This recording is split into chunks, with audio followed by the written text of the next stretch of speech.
Let's make teddy bear cupcakes. Start by making a regular cake mix of your choice.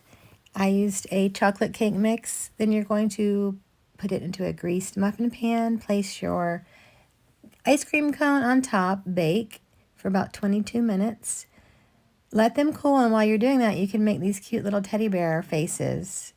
I used Reese's peanut butter cups and candy melts. I cut the chocolate candy melts with a little round cookie cutter to make it rounded so it would easily stick onto the peanut butter cup. I used melted chocolate chips to stick all the candies.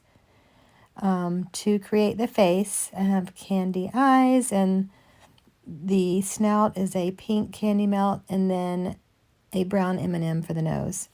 I made my homemade chocolate buttercream frosting, which the recipe is on my website, and it is so delicious, and piped it on top with a 1M pastry tip, which is my absolute favorite, using a pastry bag. And then you place your cute little teddy bear face on top. After you chill it, I forgot to tell you, you need to chill it for a little bit, let the melted chocolate set. Then you can place a little heart candy, and you're all done.